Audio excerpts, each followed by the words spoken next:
No, Dr. Mer. Hello, Alicia. How are you? I'm good. Hello, everyone. Dr. Mawan, graduate of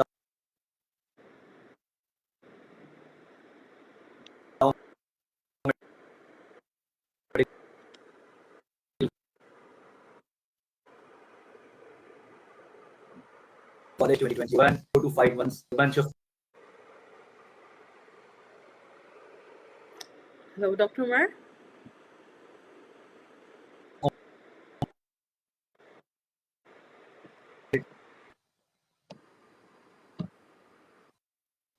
Alicia. Alicia, can you hear me? Yeah, I can. Should I start with my intro? Yeah, sure. All Let's right. start. So, hey, this is Alicia Salim, your co host for tonight. So, I am a final year medical student and one of the oldest member of XME Medical. Okay, so before we start, let me just give you a brief intro of what XME Medical is.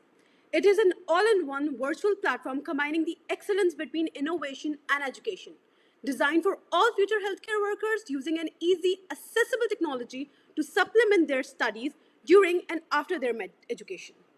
Endgame, we're all here to build a community between medical students, graduates to eventually benefit each other.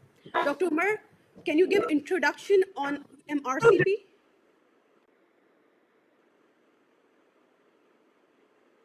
Hello, Dr. Umar.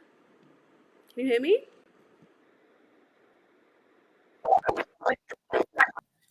Hello, Alicia. I'm audible. Now you are.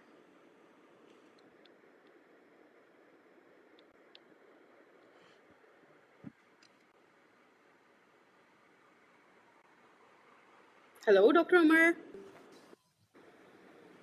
Let me figure it out first. I think I don't know what's going on with the internet nowadays. So, guys, if you can, Alicia, I'm audible, right? I can Yeah, proceed right now. yeah, of Yeah. course. So, as Alicia told you about Exam Medical and what we are doing, like with a very good team, what we are doing, what we are trying to create an impact in medical innovation.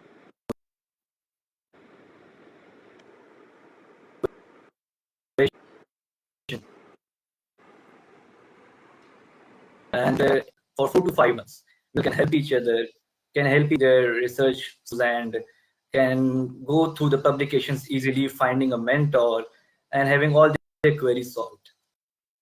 So after a lot of brainstorming, XME Medical finally decided to launch EMRCP, XME Medical Research Community of Pakistan. Welcome to today's live session at EMRCP.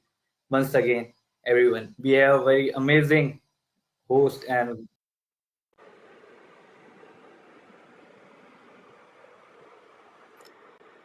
Let's welcome Dr. Farheen Malik.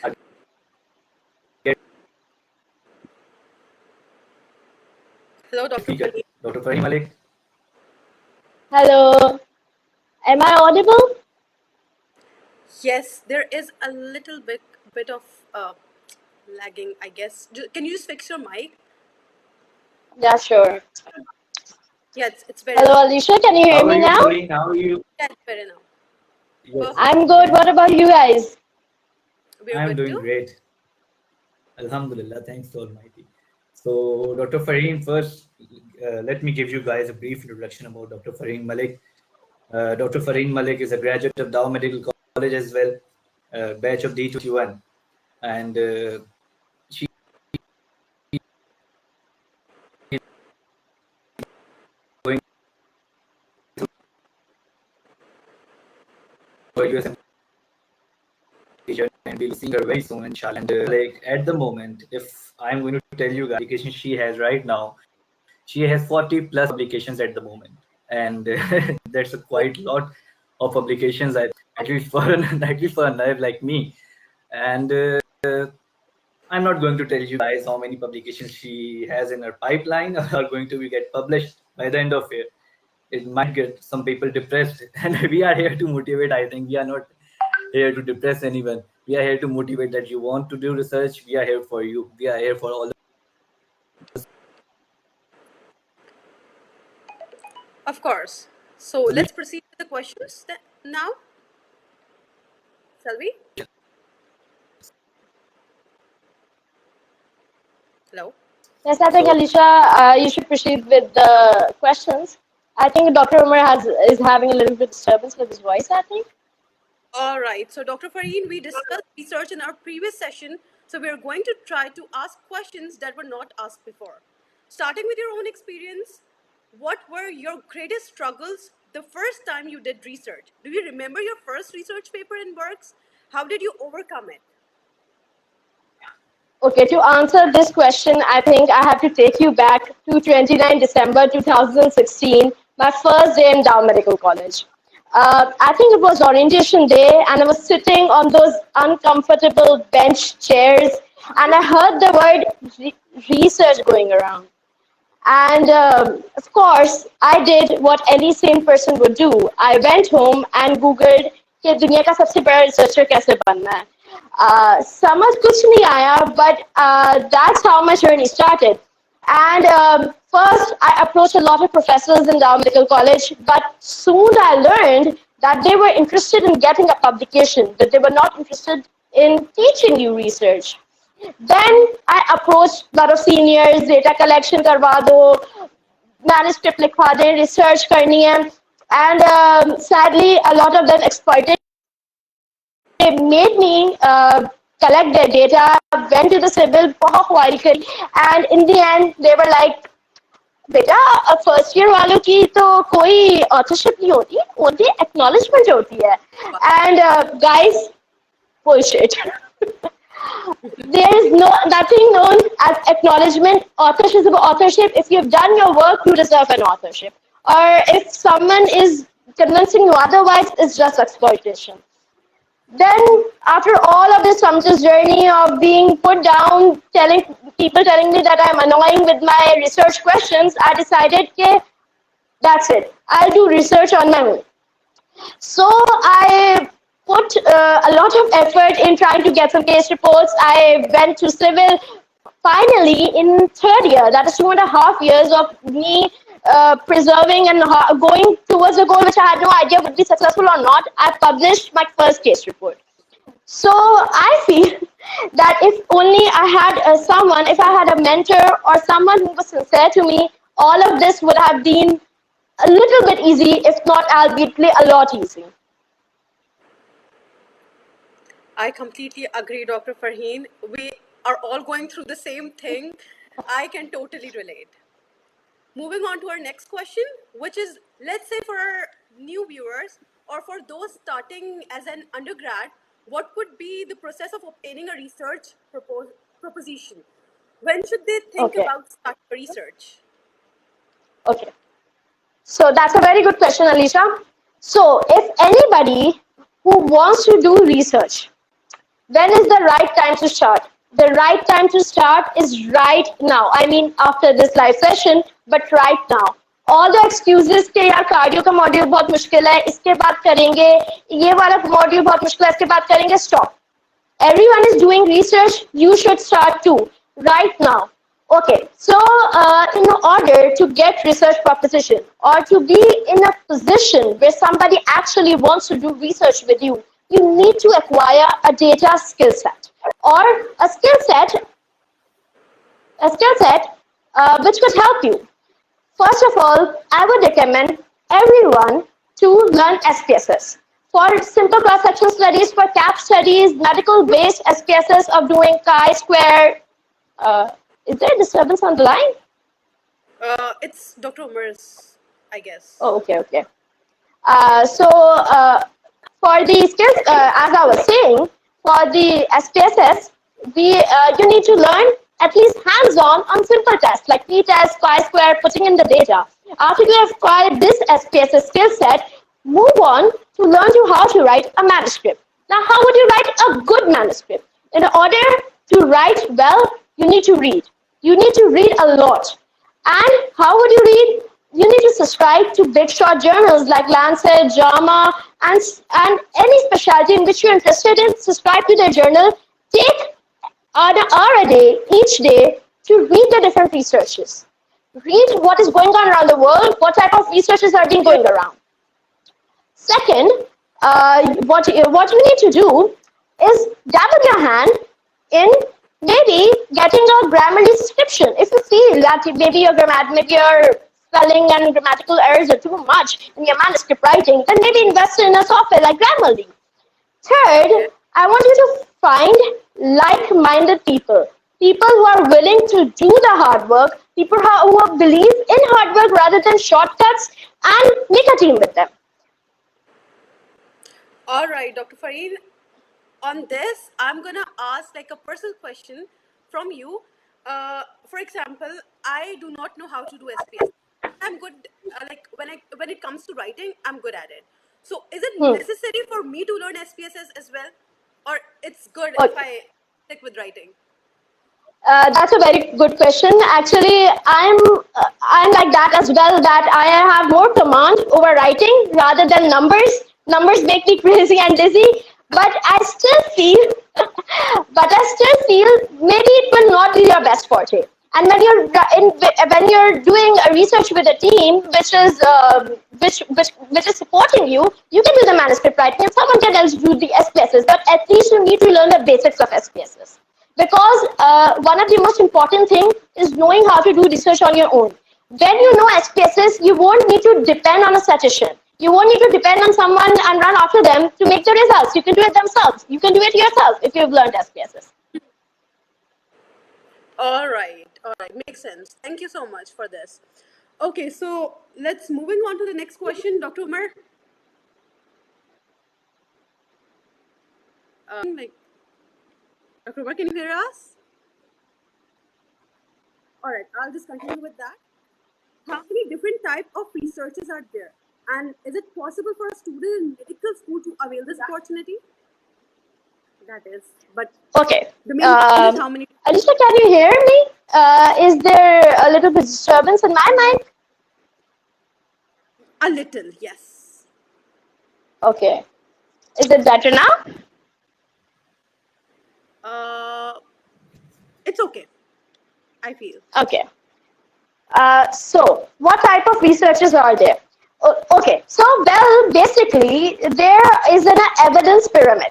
Okay, you start out with something which has less substantial evidence, but is an important part and integral part of research as well. So you start out with maybe that's how I have done it, with maybe letter editors and case report. Dabble your hand in that, get your publications, then we move on to cross-sectional studies. Then we move on to maybe cohorts, RCTs, and meta-analysis, which are the top tier of research. So, if you're just starting out, you're in first year, or maybe you just want to start with the research, then maybe you can start with a letter to editor, and then move on to case reports and meta-analysis.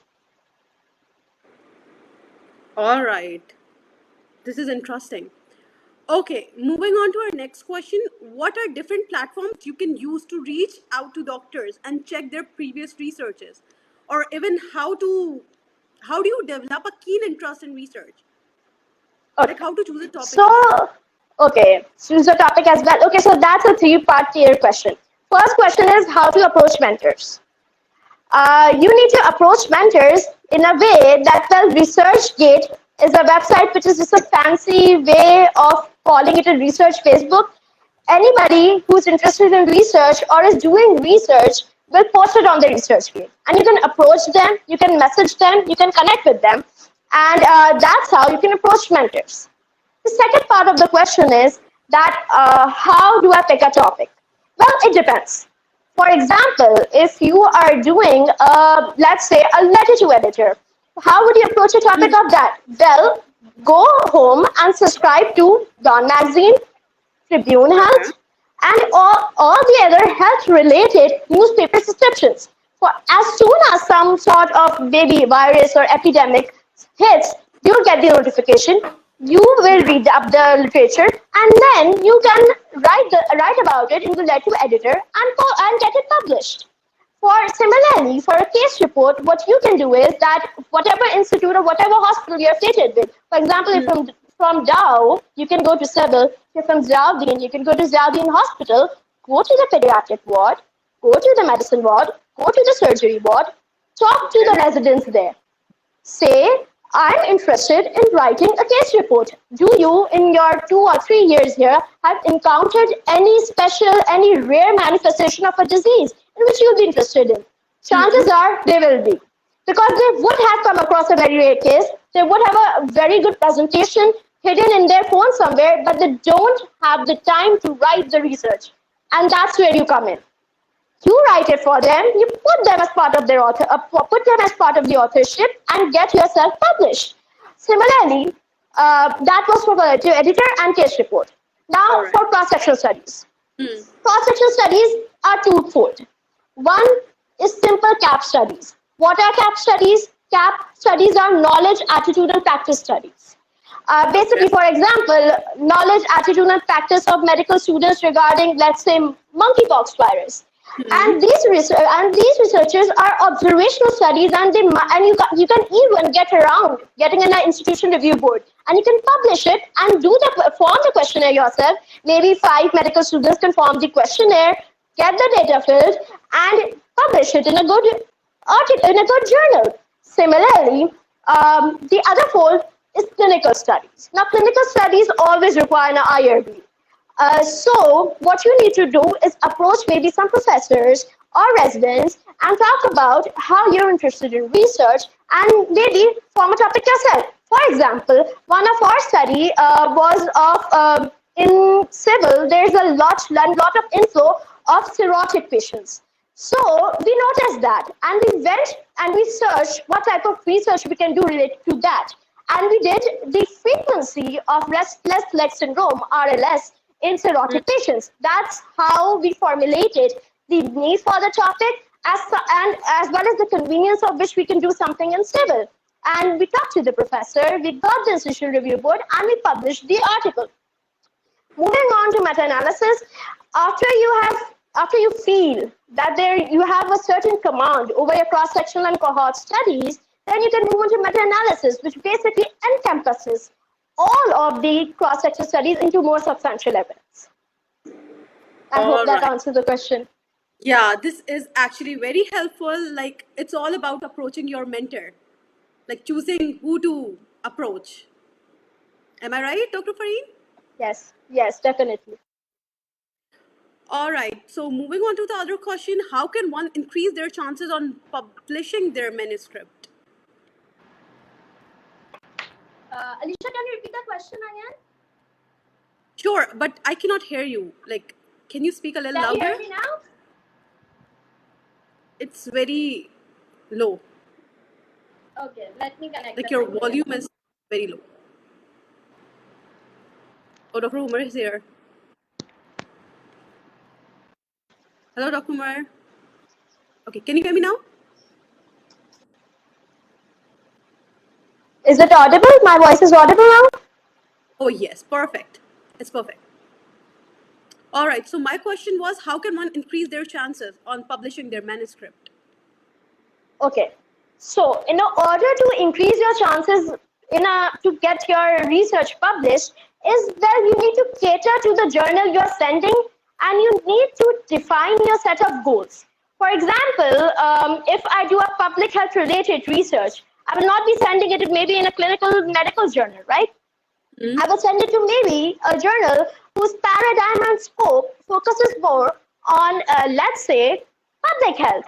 So in order to increase your chances, first you need to devise that, well, these are the 10 set journals. Now, where to find journals? This is one of the biggest questions. Well, there are different databases for Scopus, for Elsevier, for Springer, and you need to put in your abstract the 10 to 15 words which encompass your research and find the related journals. For example, if you're doing a research on hem-onc, then you find Annals of Medicine and Surgery, or maybe blood journal, which is associated to that. And then you need to read the author guidelines very, very properly. What I mean is that you need to find whether the journal wants which type of reference, whether it wants Harvard style or ALA style. You need to put your word limit according to the journal, and this will thus increase your chances of the said journal publication. All right, fair enough, Dr. Farheen. Moving on to our next question. Does research help your CV at all when applying for a residency or a job? In what way does it changes your CV? Oh God, I want to know this for sure. Okay, so I think a lot of people have the misconception कि भाई सब अगर बाहर जाना है तो ही research करनी है, यहाँ तो कोई फायदा नहीं है research करने का if you want to stay here. I think a lot of people don't know that when you start your residency, you need to get done with the research and you need to form a proposal and you have to get it certified by CPSP. If they do not approve the research, you cannot give your internal module and you cannot give your FCPS part 2 as well. So it's not just USMLE or PLAB in which you require research. It's here in Pakistan as well. Otherwise, you would do what most of the residents of Pakistan do. That is that give money and someone writes the research for you, which is highly, highly unethical. So research improves your CV, not just in the way that maybe your publication की line पड़ी हो जाती है, 4-5 publication होती है. No, it improves your CV in that way that when you present your work. For example, if you have written a cross-sectional study and it's not getting published, let's maybe imagine that it's not getting published and you're dejected and sad, but what you can do is you can present that research in local and international forums. For example, I had a similar research. It was a pediatric ICU-based research and was not getting published for God knows what reason. So I presented it into an international platform, which was an undergraduate King's College London abstract submission. I submitted it, I presented my poster, and I actually won the best poster. So that made me believe that there was a lot of substantial evidence written in that research, and it made me push me to the end to get it to publish. So what I was saying was that not just only about publications, it's about poster presentations, about oral presentations, it's about teaching research to other students who are in need for it. It improves your CV in a way that it shows that you have a keen interest in something innovative and in evidence-based medicine.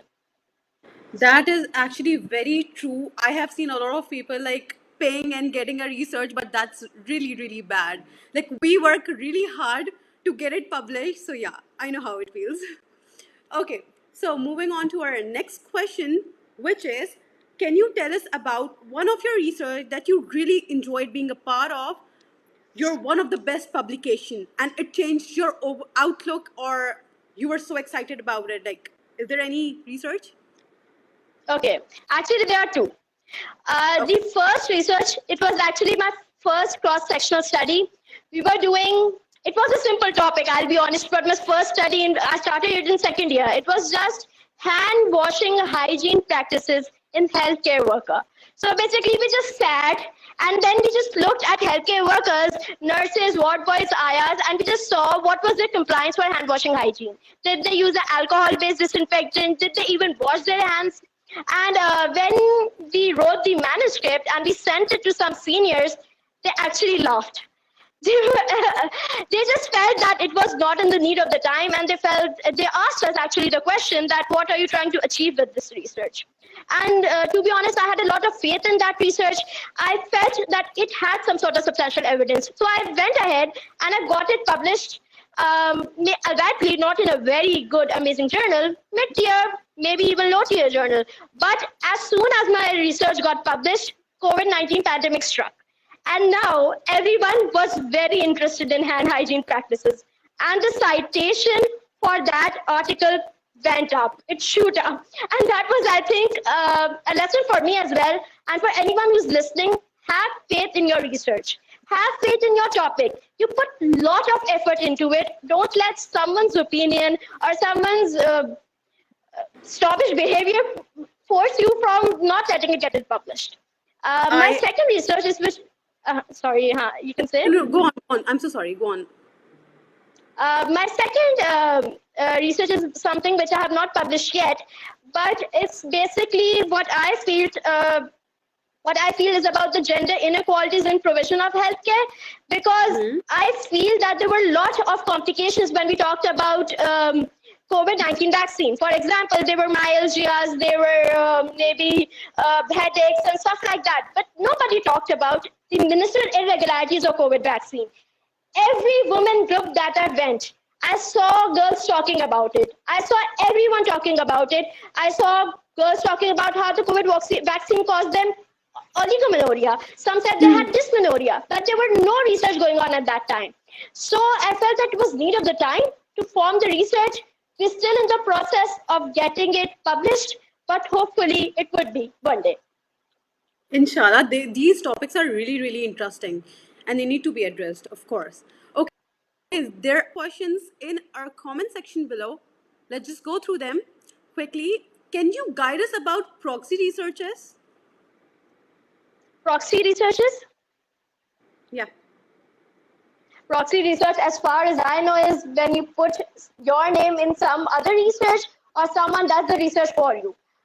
See, the thing is that maybe fine, you will get a publication. You will say that, yeah, I have done 5 researches. But when someone asks you how to do research, would be just blank. So it's the goal of starting your research journey is not to get a publication. It's to have a keen interest in research, to be able to enjoy the process of research, rather than just getting the 2 lines on your CV.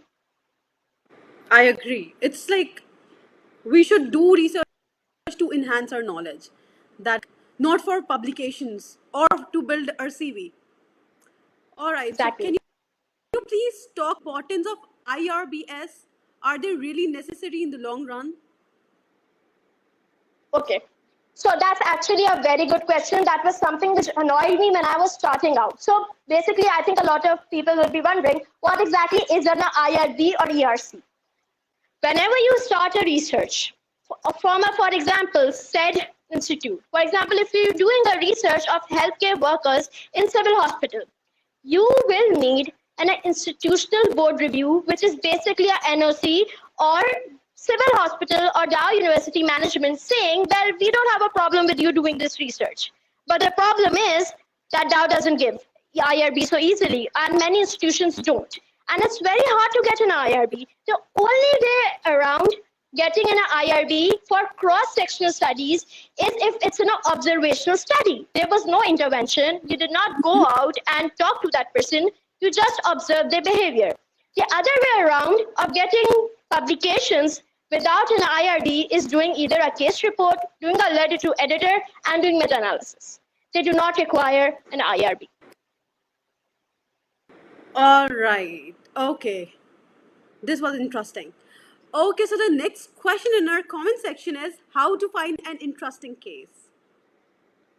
Okay. Okay, How to find an interesting case? This is very simple. If you are interested in finding a case, tomorrow is Sunday. Okay, on Monday, I want you to go to your affiliated hospital, whatever it be, Ziauddin, Jinnah, Dow. Start off first, go to the PEDS ward. If there are 3 PEDS ward, I want you to go to PEDS ward, talk to the residents, talk to the HOD, talk to any doctor there is, and tell them, I want to write a case report. Do you have any interesting case? Take their number, maybe to the point of badgering them, and keep asking for them. Say that, well, I know how to write a case report. Dr. Farheen taught me, and you can just say that I want an interesting case. If that doesn't work, well, the second step is go around the ward, read each of the 5. If you think that the case is interesting, just Google it. For example, I wrote a case report about non-ketotic hypoglycemia. I had no idea it was rare. So we just Googled it. And it said that it was 0.1%. And was like, yeah, we need to write about this case report. Third, if that doesn't work either, what you can do is connect to some people, for example, some seniors who know you are, who you know they are working in clinical medicine or clinical pediatrics, and ask them through either email or Facebook. all right.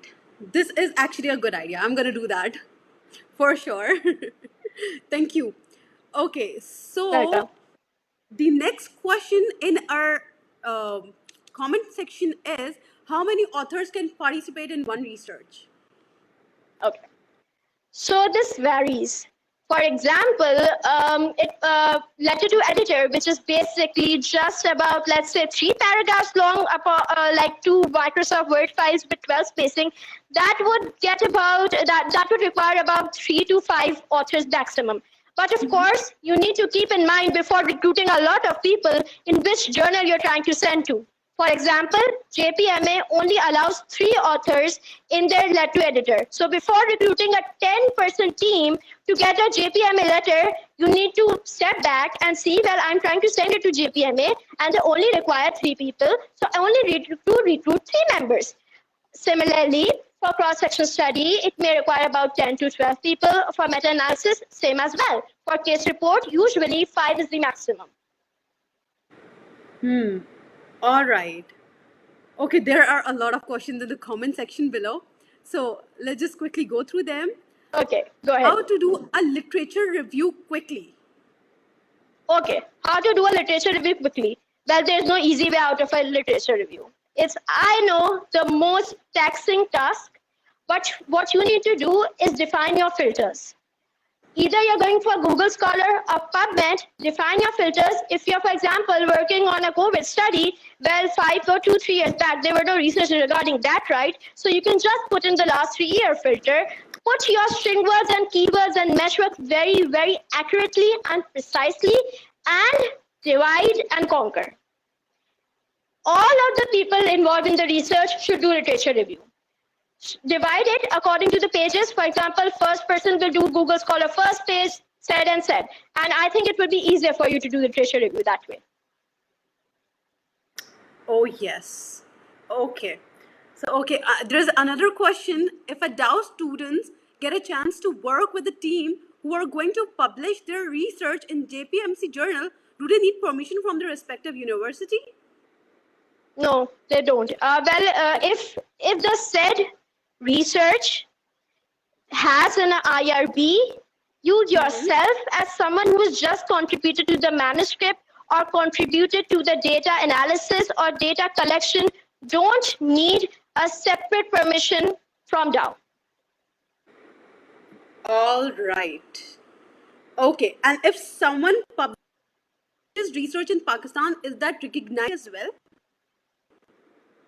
Okay. One of my favorite. So this. That what is the difference between international platform?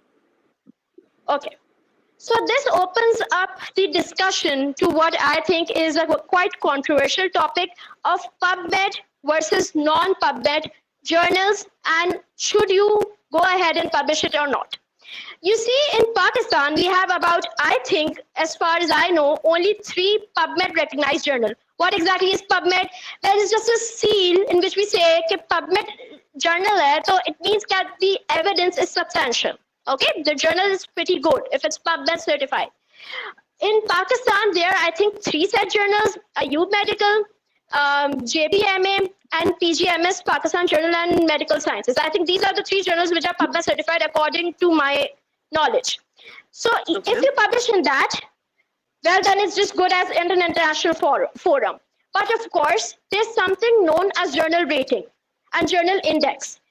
Big journals, big short journals like JAMA, like DMJ, like Nature, well, they have a very, very good rating of their journal and article. If you get your article published in that, it obviously means better as compared to getting it published in JPMA, said. So that is the difference between international and national journal. Now, international platforms and national platforms. When have I utilized national platforms?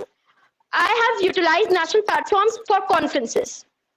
Basically, whenever you write a research, you have the liberty to go out and present your research as either poster or oral presentation form in national and international forums.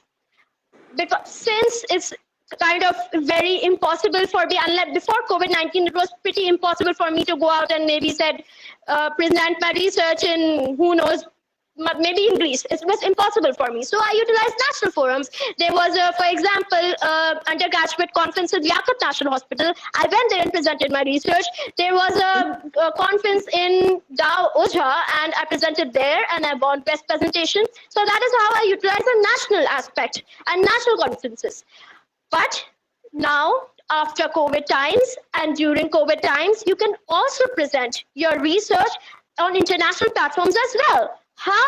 Because there are a lot of online conferences, for example, and you can send your abstract and you just have to record your video of the said presentation and you can get a certificate and you can even win the best abstract or best poster. All right, fair enough. Okay, so there are a lot of questions in comment section. Let me just go through the other other one. How do we start a case report? From whom do we need permission? Patient, bed, doctor, HOD, hospital management. From who should we get permission? Okay, so this is what I'm talking about. According to the journal and according to the guidelines, you need consent from the person you're writing the case report of, or if the person is deceased, then you need permission or consent from the next of kin. Okay? You don't need permission from the head of department of that said ward. He's only saying that because he wants a publication from you. He just wants you to put his name in your research. Okay? Cold hard facts is that. But there are some hospitals and there are some journals which would require the consent from the said institute.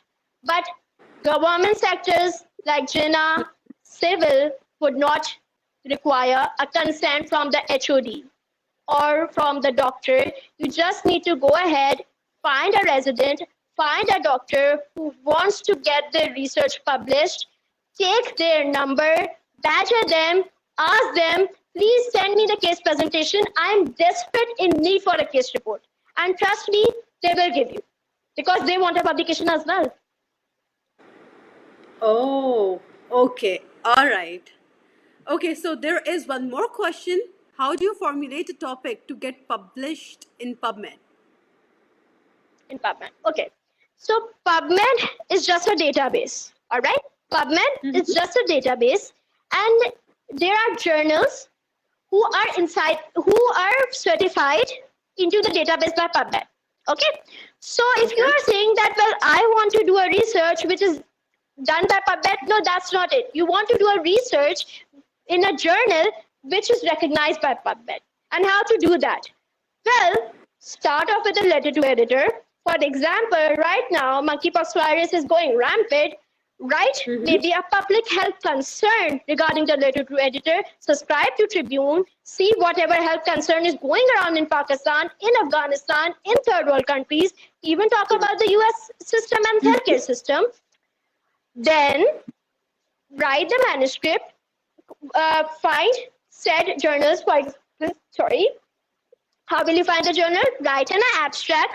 Put it into journal finders by Elsevier, by Springer, or any Scopus database. They will direct you to the journals which are relevant. For example, if I write a research on endoscopy, well, it's going to go into a GI and hepatology journal. And Scopus and Elsevier journal finder and Springer journal finder would help you find that journal. Then go to the journal's author guideline, read according to that, and send it. And inshallah, you will get your publication. Inshallah. That was a really good explanation, Dr. Farheen.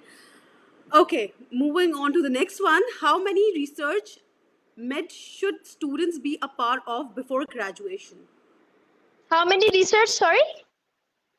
How many research should students be a part of before graduation? As many as you want. The world is an oyster. Go grab it. But what I think, this is my opinion, if someone has about 6+ publication, I consider them someone who knows a lot about research. But it's also about how passionate you are.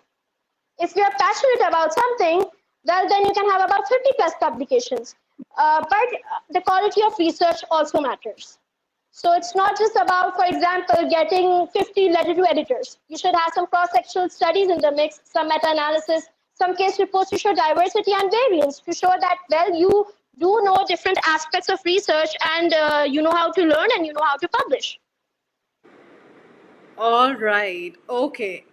That was interesting. Okay, so is it possible to do research through previous files? Okay, that's what exactly is called a retrospective data. There are two types of data usually. There's prospective data and there is retrospective data. Retrospective data is when we go back and we look at old databases and we try to find a trend and we form a questionnaire and we fill it according to that. And the prospective data is, for example, it goes into the future. For example, if I start a research today and I see the incidence and patterns of, for example, monkeypox virus in southern Karachi. And then I go into this 6-month research journey where I measure the research, where I measure the incidence. That's a prospective type of research. Prospective type of research has better substantial evidence. In easy words, ज़्यादा better होती है वो as compared to retrospective data. But retrospective data is important as well. You can still get it published, and it does have an impact. All right. That was a good question. What's the concept of scientific writing as a freelancer? I guess our session is going really good, mashallah. We have a lot of questions. Okay, the concept of scientific writing as a freelancer. Basically, it means that you're getting paid to write research, right? It's a controversial topic, but as someone who puts their effort and has put in a lot of effort to learn research to publish her own work, I feel that you're basically, for money, you're kind of wasting away your talents. For example, if you're a medical student, don't write research for money. Why? Because research is an investment. If I had been starting out, maybe got about, let's say, 20 to 30,000 for research, and I never had my name on it, I felt that I would have done myself a disservice, because now it's in my name, it's getting citations. The evidence that I collaborated, the evidence I put out to the world, I'm getting credit for it. So if you are in the need of money, well, I don't know what ethical consideration there is, but we usually do not encourage that. Is it going to count in CV though? No, right? No, of course not. Basically, fine, it will come under your skill criteria. For example, you can say, I'll be honest, whenever there's an interviewer, okay, he says that you write in a skill set that you know how to write scientific writing. Fine. Then he asks, well, what is the amount of publications you have? If you don't have any publications, he'll say, how do you know scientific writing? Oh, you have ongoing projects. Oh, fine, that's okay. But a publication means that you see something to the end. You start off, you write, you put it into the journals, you address the questions they ask you and get it published. So maybe you can put it on your CV, but there will be no substantial evidence next to it. All right. Fair enough. Okay. Case reports hold a higher threshold than a research regarding medical students. Is it true? It's not. No, that's not true. See, it's a tier. If you are confused, you can search on Google evidence research-based pyramid. It starts off with letter to editors, short communications. Basically, bachpan mein we used to write this letter to editor in English. Said person, sir, हमारे घर का gutter जो है, हमारी गली का gutter खराब है, please इसके बारे में issue solve कर दें. It's like that. It's like a tattletale type of thing, but in medical literature. So that's at the bottom, and then case reports are just above it, and then cross-section studies go above, then cohorts, then RCTs, then metas and systematic reviews. So that's how it is. But do not underestimate the importance of case reports. And I feel through that, I have fallen in love with medicine again because of the rare manifestations, and finding citations related to my said case report, and I'm like, oh, it could have presented in that way as well. So case reports, I feel, at least, are a good way to start your research. I completely agree, and they're really, really interesting to do. Like when you start doing them, you get involved in, okay, what's the pathophysiology, how is it presents, and everything like that. Like you get really, really involved in this. So yeah, it's a good thing. Yeah, it's very interesting when you come to do it. Okay, so the next question is, what's better, to select a specific topic or subject or choose different subjects for a good CV? That is a very, very good question. And it opens up a life experience I had. When I was starting out, I had the mindset of beggars can't be choosers. And I was a said beggar, okay? Before anyone gets offended, I was a said beggar. I said, I'll take anything you got. You got dermatology, just give it to me. You got related to public healthcare, just give it to me. On the other hand, some of my colleagues were interested in a set specialty, for example, surgery or plastics and stuff like that. So when the opportunity knocked on their door, they refused it. They said, no, I'm not interested in dermatology. I will do plastic surgery related research only. The difference is that I got, of course, more amount of publications, but I also got a lot of experience regarding it. And there are a lot of medical students who start off in first year and say, bhai, hum to neurosurgery karenge. But when they know that it's about 10 years of rigorous training, they said, hum derma karenge. So what happens to that 10 or 10 plus publications of neurosurgery? Of course they count, but it would have been better if you had dabbled into it. For example, even at this point, when I graduated in 2021, I'm still unsure of what type of internal medicine further fellowship I would do. So, but at least I have dabbled in every type of research. For example, I've done research in GI, I have done in cardio, I have done in hemo, and I'm still trying to figure it out. So when an opportunity knocks at your door, especially when you're starting out, don't be picky. Just take what you got. Yeah, we're all in the same boat, I feel, because I do the same. If I am getting any opportunity, I just take it. I don't see the topic, okay, I'll get to know about it, but I just take it. Okay, so someone is asking us, which journals accept rapidly, meaning fastest peer review process? There are a few journals, for example, Curious goes away, it processes your input fast. What I would suggest is, on the top of my mind, what I think my advice would be, if you want something that is rapid publication, go to their author guideline and they tell you the estimated review time. For example, if this is 6 months, well, it's going to be approximately 8 months. And if they say they do it in 1 month, well, then it's 2 months. So it has a rapid review process. Furthermore, such research-related questions, you can direct them towards ResearchGate.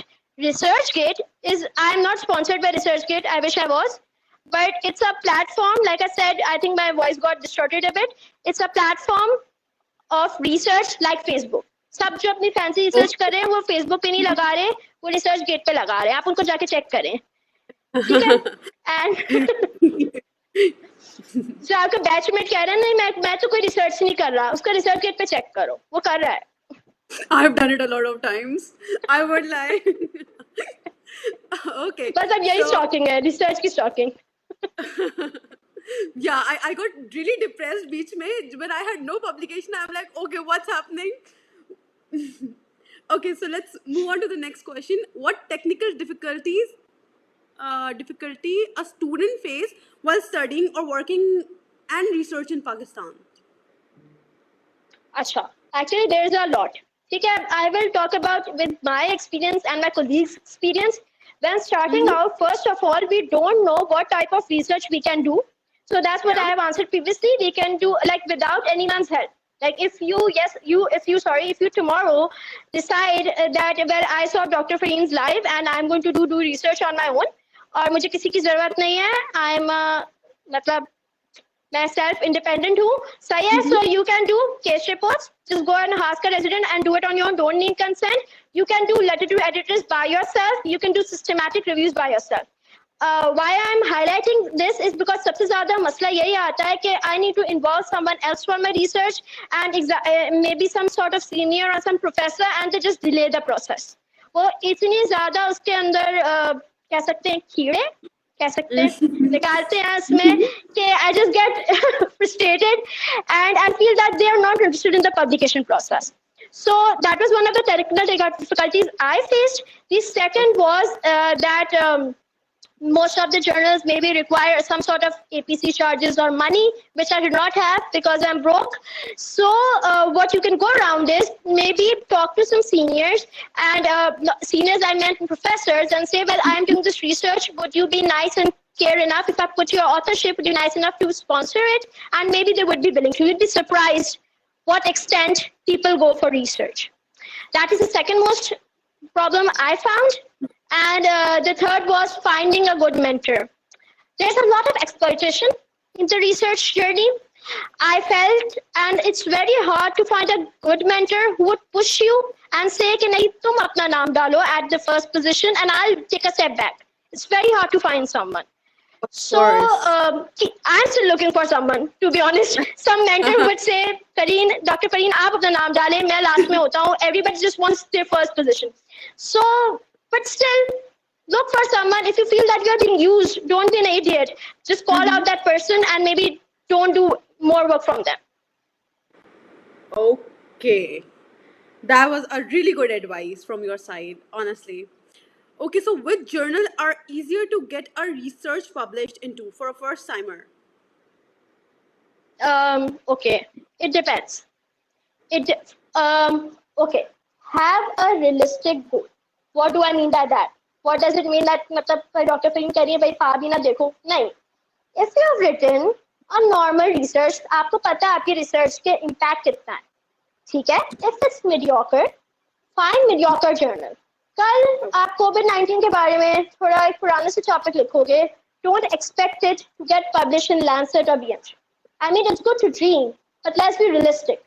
So if you're writing a letter to editor or maybe a cross-sector study which you have only about 100 to 200 data, start with a low tier, start off with a very high tier journal. But if you feel that they are finding too many faults, if it's getting rejected, then start off with something which is just PubMed and maybe has a 1 or 2 impact factor. What I mean is that fine, you have faith in your research, but also be transparent and realistic with your research goals.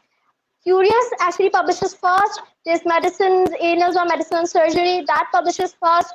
And you can also check what time journal takes by finding other people's researches and seeing the review time. It is usually written here, for example, it's received in January and then published in January. That means it's a very fast tracking process journal, and you can send your article there. All right, that was very informative. Okay, there is one more question in our comment section. How useful are CAP researches? How much weightage do they have in CV? Okay. So if someone does not know, CAP is just a short form for knowledge, attitude, and practice research. It's a great research to start out. It does get citations. And I actually do have now knowledge, attitude, practice studies in my CV. And I stand by them, and I feel that I have learned a lot. And I felt the citations and the said people who cited my research actually also had interesting ideas. It is the best type of research to start with. For example, if you don't know the clinical and different manifestation of diseases, it would be hard for you to find a novel topic. So why don't you start off with knowledge, attitude, practices of some maybe human papillomavirus vaccine, COVID vaccine, or monkeypox vaccine, and it will give you citations. And please do not believe that it has no impact. It actually has substantial evidence. If you don't know what the knowledge, attitude, and practices of certain said vaccine is, how would you coerce or how would you convince people to get the vaccine or get the said knowledge and attitude? So I think it's important, and it's a great research for starting out when you think you are a little bit junior or a little bit amateur to dabble into clinical-based medicine research. Okay.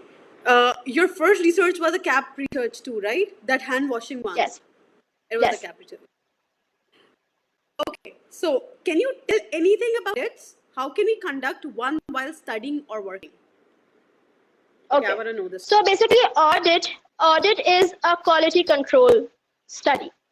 And what you need... Hello?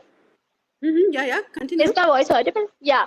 Okay. Basically, an audit is a quality control study. And usually people who dabble in the UK PLAB pathway require audits. So what you need to do, at least what I've heard, I'll be honest, I have never done an audit. But what I know is that in order to do a quality control study, you need to go out to the said department, for example, the quality control or the HOD or department of whatever you want trying to improve, and talk to them what your hopes and aspirations are regarding that said project and start. Because I know that I think audits are very hard to start on your own and get it published without an IRB or ERC. So you need to get the hospital administration or the said department involved. Okay, Dr. Farheen, there's something I really want to ask you. Have you mentored students before, and or have you guided them?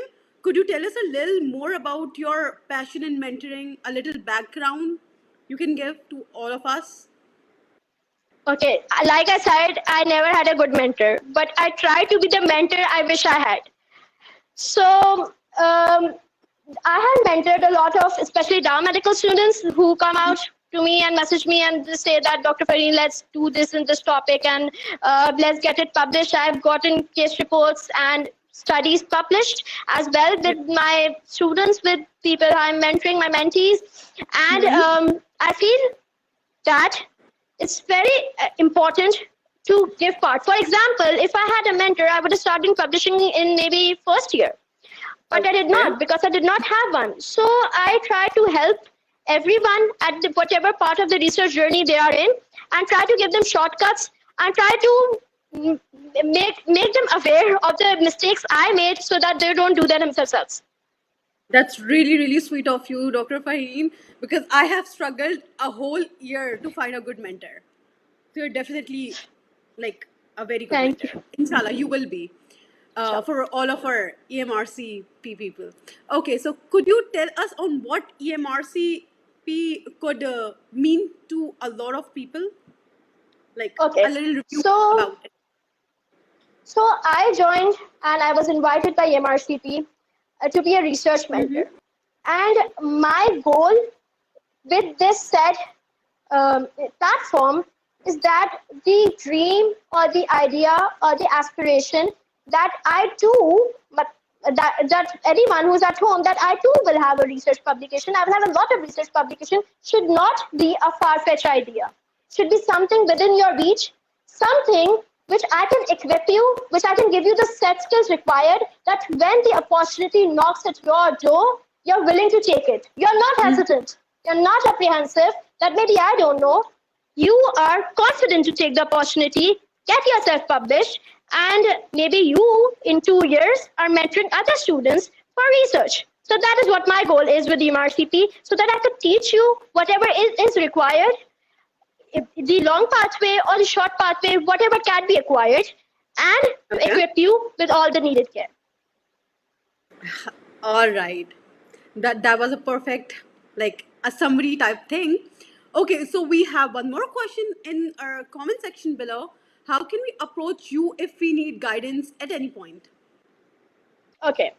So my Facebook, I think my Facebook is linked here.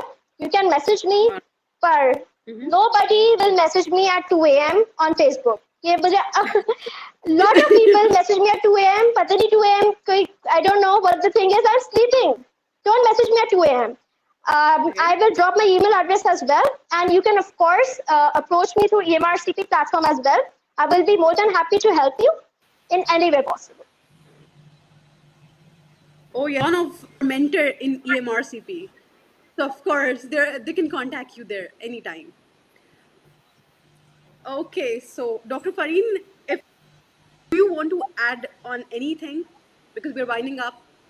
Well, Alicia, I would like to add that Dr. Farheen has added a lot of things for now. I think there were so many questions being asked again and again. It's like an hour we're talking. I was really good. One thing I would like to add. I agree. That rejections and failures are just part of research. If you do have a research which is being rejected by journals, don't take it personally. It's a work. They are not rejecting you. Don't be rejected and think, mujhse to nahi hoti by research, I cannot publish. No, that's not the attitude towards research. Revise, recollect, and maybe get someone else to reread the research. Sometimes when we are too close to something which we put so much effort in, we are unwilling to let go or unwilling to understand what the issue is. So maybe ask someone else to read it, let them find the loopholes or find what's missing in the research. So don't get dejected. It's a long journey. It's a marathon. It's not a sprint. Research is definitely not a sprint, or otherwise you'll get a sprain on your head. So every day, take some time out. If you're like me and you're still struggling to find research, or you're still struggling to get yourself published, take time out of your studies for 1 hour every day and do the said work of the said research. And good luck on your journey. That is really good advice, I would say. It was a great session with you, Dr. Farheen, truly. Well, Dr. I Umar, would like It to was add an amazing experience for me as well. I would like to add one thing on what Dr. Farheen said just now, that you win or you learn. Either you win or either you learn. So no one needs Definitely. to get disappointed about that. And I didn't get published in last 2 years or so, so I'm not going to continue. Even I am an in research. I have spent all of my life in my extracurriculars in philanthropy and social community. Right now, at this stage of my life, I am trying to do researches at the moment. So, like, there's nothing that you are left behind. You should go on with the work. And truly. finding a good mentor, I think, is very important. Finding a good mentor in your life, and he can stop you from doing so many mistakes that which you have to do in any case, and then learn along. So, I think finding a good mentor is a priority when in any part of life. If you want to become a good researcher, you want to become a good research board with us, someone with 40 plus publications at the moment, someone with many publications in pipeline. So at EMRCP, we are very, we feel very privileged to the journey will continue, and we are going to make sure that as many people who join our community,